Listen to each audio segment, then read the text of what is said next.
Mari luangkan waktu untuk menuliskan sholawat Nabi di kolom komentar. Insya Allah bisa menjadi bukti dan saksi kecintaan kita kepada Nabi Muhammad Shallallahu Alaihi Wasallam untuk mendapatkan syafaat di akhirat kelak. Amin.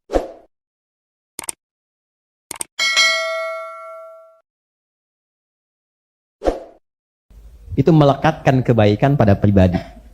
Simfa'il, menarik sesuatu untuk dirinya sendiri. Soleh namanya. Salaha yasluhu. Ya, bahwa saleh.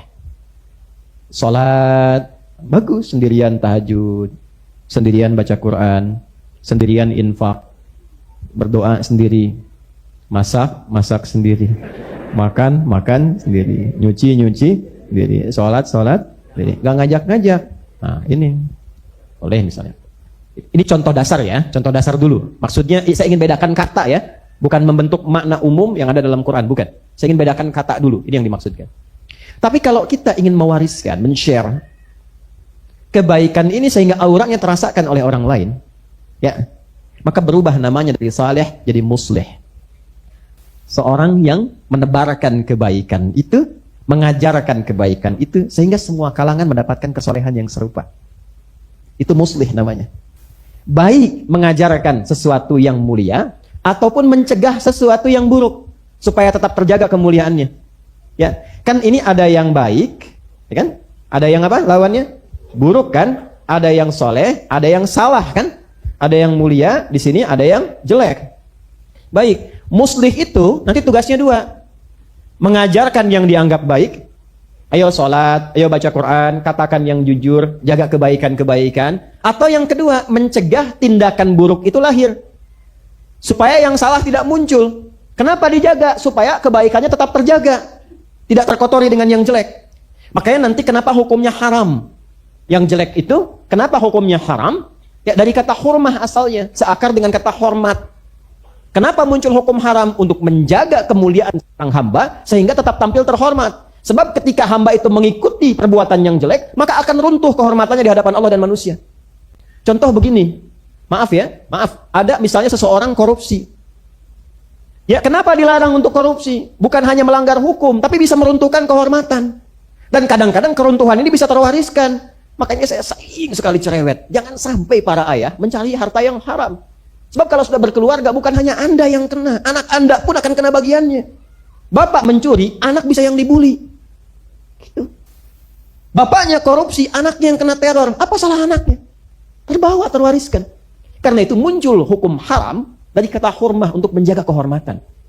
Jangan mencela, sebab ketika mencela, turun kehormatan Anda.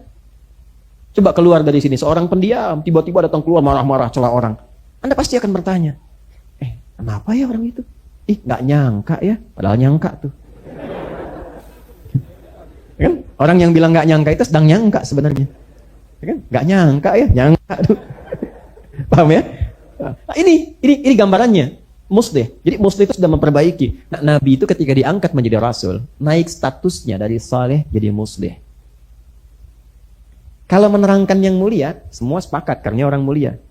Tapi mencegah yang tidak mulia, ini yang kemudian mendapatkan tantangan-tantangan yang tidak mudah. Ada penolakan. Ya kan? Bukan hanya penolakan. Ada pertanyaan-pertanyaan yang kasar.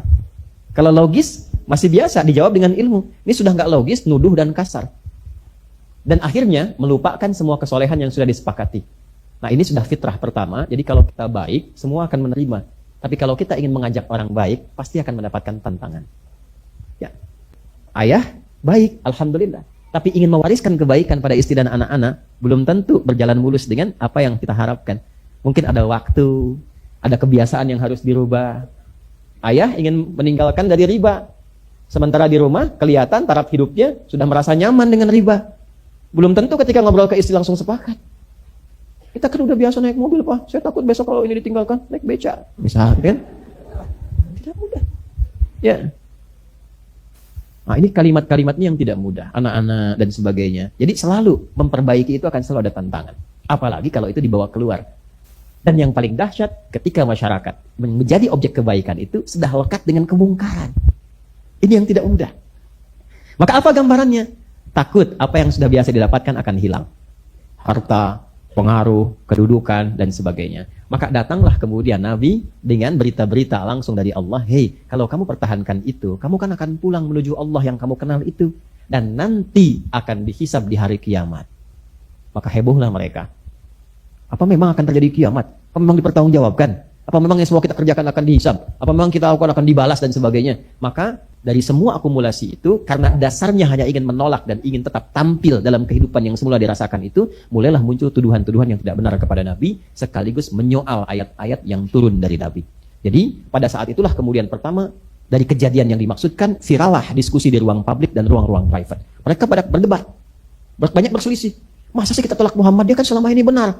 Iya, selama ini benar, cuma yang sekarang nggak benar katanya kan. Nah, itu yang Abu Jahal dan kawan-kawannya itu. Ya, yang lainnya ada yang meyakini, ada yang setengah-setengah ragu, ada yang menyoal, ada yang takut kehilangan kedudukan, ada yang takut kalau dipertanggungjawabkan maka dia nolak hari kiamat. Karena ada sebagian karakter manusia yang kalau bekerja sesuatu itu nggak mau bertanggung jawab. Dan biasanya pekerjaan itu salah. Karena itu orang-orang musyrik pada masa itu menolak hari kiamat bukan karena mengingkarinya, karena takut dipertanggungjawabkan semua perbuatannya. Padahal standar perbuatan dunia itu yang dipertanggungjawabkan. Bapak Ibu yang kerja di perusahaan, kan bikin laporan kan? Laporannya apa? Pertanggungjawaban. Anda yang belajar di kampus, kan ada buku catatan kan? Ada IPK, anak-anak ada rapotnya. Sebagai apa? Pertanggungjawaban pengetahuannya. Di dunia aja udah ada pertanggungjawaban, apalagi akhirat. Karena itu, kalau ada orang-orang nakal, sesama kehidupan dunia saja, supaya nggak tanggung jawab, pasti cari-cari jalan yang tidak benar.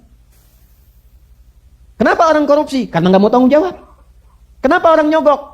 Ya, cari-cari jalan pintas. Kadang di bawah meja, karena takut ketahuan dan minta dipertanggungjawabkan. Makanya kan bahasa polisi, Anda harus pertanggungjawabkan perbuatan Anda nanti di persidangan. Dan persidangan akhirat itu lebih dahsyat.